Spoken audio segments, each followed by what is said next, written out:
Hello, crafty friend, and welcome back to my channel.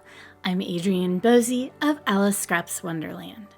Vicki Boutin's second collection with Sizzix was just released, and I'm going to be sharing how you can use products from the first and second release together to create this sweet floral textured layout. The second release features a textile theme, so I'll share how you can incorporate actual textiles into your project, plus how to highlight that debossed texture in the stitched floral dies. We'll also talk about how to get consistently great die cutting results with highly intricate dies, such as the new lovely lace thinlet. First, I just wanted to share all of these items that I got from the new release.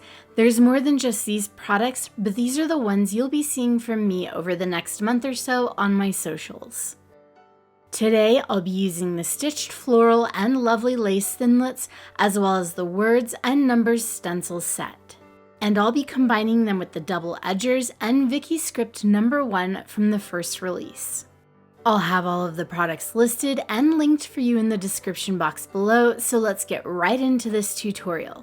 We are going to start with a bunch of die cutting. We'll be cutting one of each item together on camera, but I will give you the number of die cuts you'll need to fully recreate this layout. I'm using 3 different sets of Sizzix Surfaces cardstock packs: Classic, Muted, and Neutral, the last of which I didn't show here. First, let's start with a stitched floral thinlet. For the final layout, I used 3 large flowers and leaves and 5 small flowers and leaves. I start by cutting each of the flower base layers from a dark pink cardstock from the Sizzix Assorted Surfaces cardstock pack.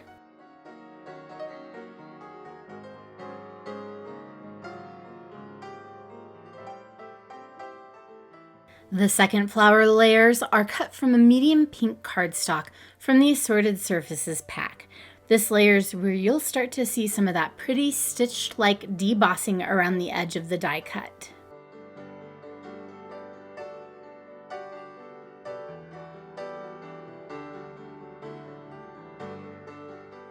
The top layer of the flower petals, these strip dies, is cut from a light pink from the Assorted Surfaces pack. This layer is where you get that debossing that makes these flowers look like they are embroidered.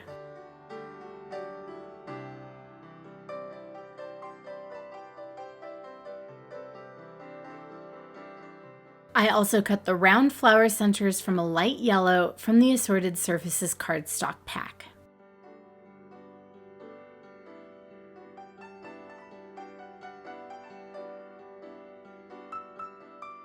Now let's die cut the leaves from this thinlet set. Again, I cut 3 large leaves and 5 smaller ones. I cut the base and top layers of both of the leaves from this light green cardstock from the Assorted Surfaces cardstock pack.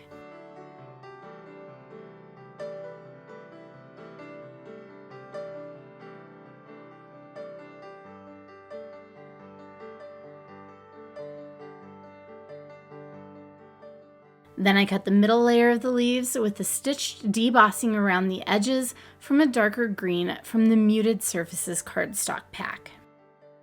The final die from this set is the butterfly. I create 2 butterflies, but I use multiple layers so I can make it more dimensional. Here's what you'll cut for one butterfly.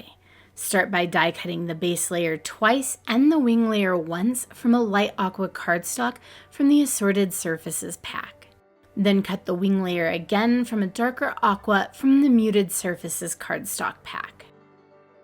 Before we move on, I just wanted to show how I store my thinlets. I place them on a magnetic sheet and then place the sheet in the plastic envelope that comes with a thinlet. This is especially handy when you have tiny dies like those little flower centers that you don't want to lose. If you are enjoying this tutorial, don't forget to give this video a like and to hit the subscribe button for more content like this.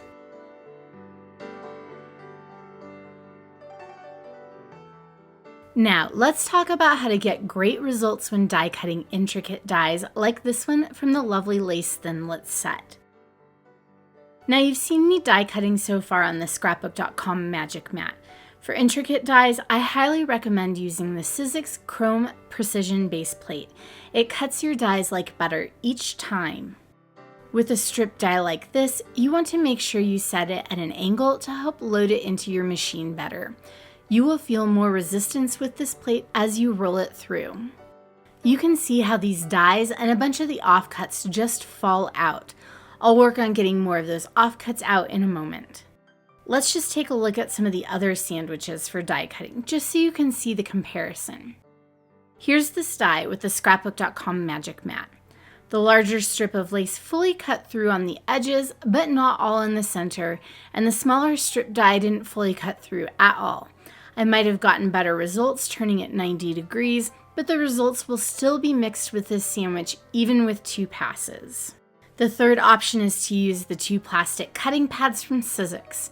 For this, the smaller strip die cut out well, but the larger one didn't cut really at all. So the bottom line, if you want to cut this die or any intricate thinlet like it, get yourself the chrome base plate. You'll save yourself a lot of cardstock and heartache. Now to help get some of those offcuts out quickly, you can use the Sizzix die brush. Place your die cuts on the foam mat and gently run the wire brush back and forth over your die. This will get out more of the offcuts, but you may still need to poke some out with a die pick if you want it a little cleaner. I don't mind having some offcuts left in the die cuts though. Now that I've cleaned up that mess, let's die cut some of the thinlets from the first release.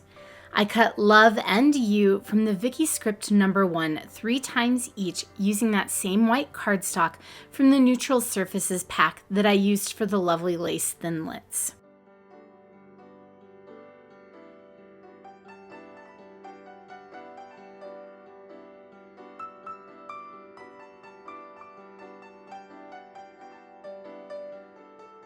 And then I cut this double edgers die once from this dark pink cardstock, once from one of the other pink cardstocks, and once from one of the greens.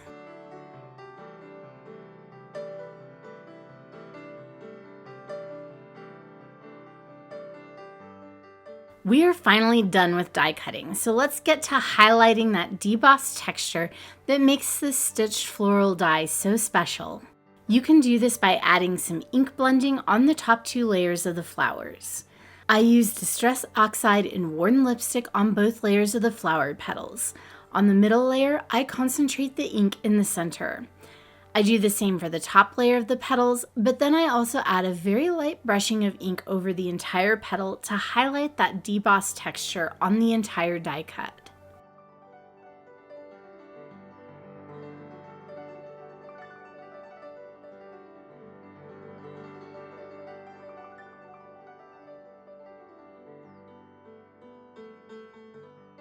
And I do this for both sizes of flowers.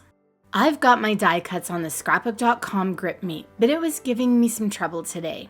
I'm not sure if it just needed a better cleaning off to get the stickiness to return, or if I've worn the sticky layer off.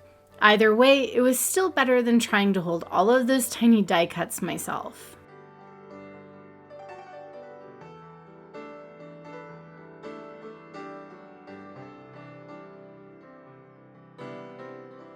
The yellow flower centers got fossilized amber Distress Oxide, and the top layer of the leaves got bundled sage.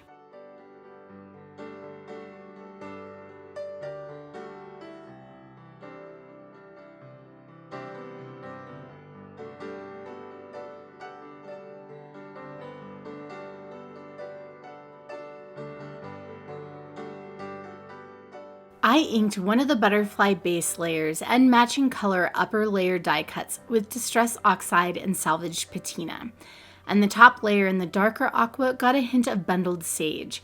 Make sure to leave one base layer uninked.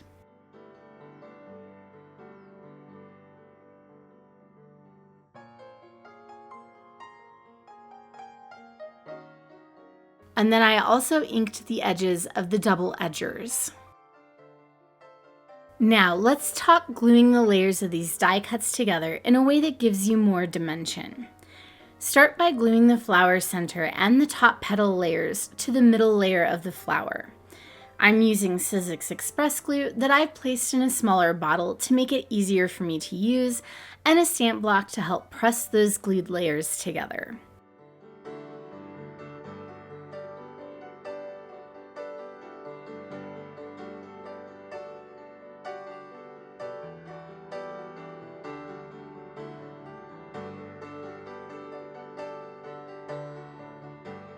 To add that dimension, add 3mm thick foam adhesive to the tips of the flower petals and a bit of express glue in the center, and press this onto the dark pink base layer, pressing the center down all the way.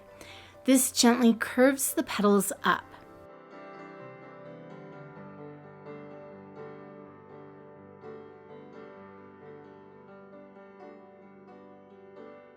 I do the same with the leaves, gluing the top layer to the middle layer, then using a piece of foam on the tip of the leaf and express glue at the base of the leaf.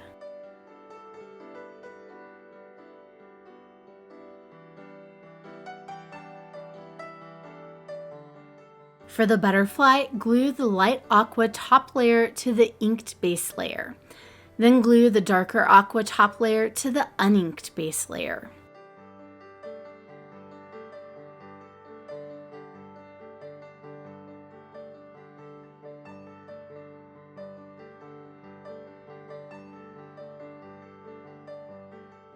Add glue to the body of the uninked butterfly and line it up and press it onto the inked one.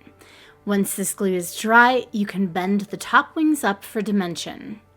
Then glue the 3 layers of each script die together. Now let's get to the part I love, getting to see all the pieces come together on the scrapbook page with some lace. I'm using a piece of scrapbook.com mixed media white 12x12 cardstock for the page base. I'm adding 2 pieces of patterned paper on top of this. Using the Sizzix scoring board and trimmer, cut the bottom layer to 4 1/2 inches tall and the top layer to 7 1/2 inches tall.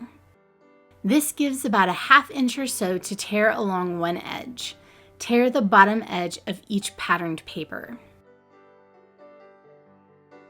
Glue the bottom layer to the top layer with some roller adhesive and then cut a length of lace to 12 inches long. Tack it onto the back of the patterned paper with a bit of washi tape or low tack craft tape and sew it onto the patterned paper. I did my sewing off camera. Before attaching the patterned paper, let's add some stenciling to the white cardstock background.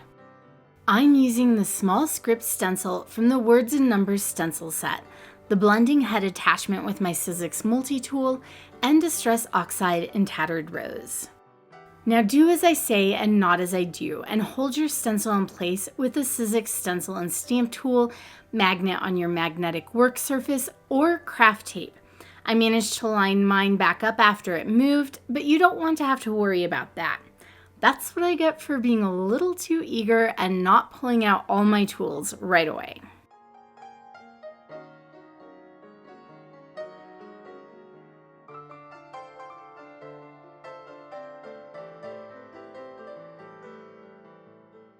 Then attach the pattern paper to your base cardstock with roller adhesive and roll the torn edges up for more dimension.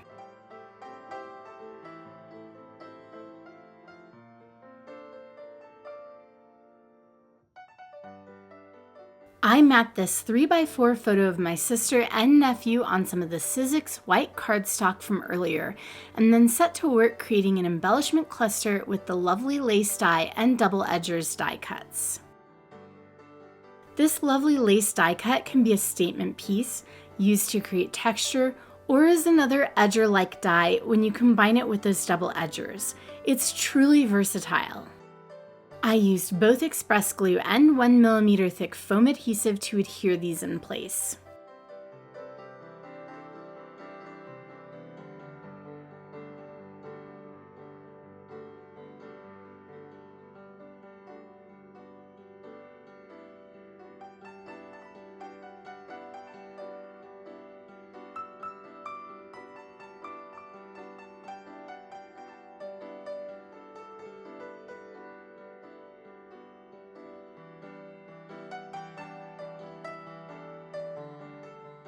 Then I added the photo with 2mm thick foam adhesive.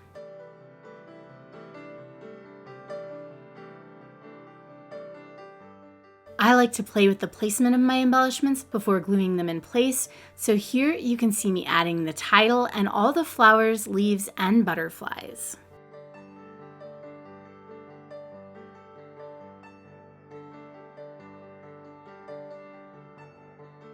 When I'm happy, I go back in and glue these elements down. I used express glue and foam adhesive to layer these die cuts.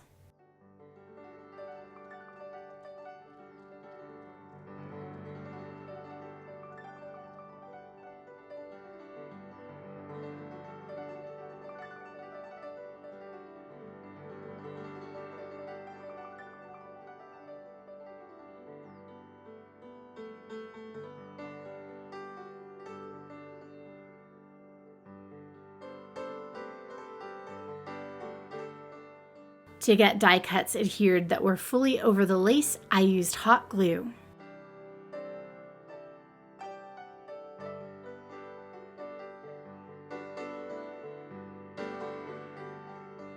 After adding the butterflies with foam adhesive, I then added a chipboard sticker from my stash and added a bunch of these crystal gems.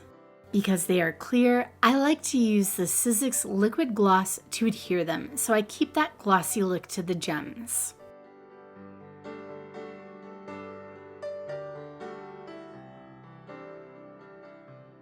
I hope you loved the scrapbook layout tutorial using the latest release from Sizzix and Vicki Boutin. I just love the textile look to these die cuts, and when paired with real textiles and a touch of mixed media, you can create a beautiful textured scrapbook layout. Be sure to drop any questions you have for me in the comments and to tag Sizzix and Vicki Boutin when you share your own projects when creating with these products. We all love to see what you create and to hype you up. And until next time, happy crafting.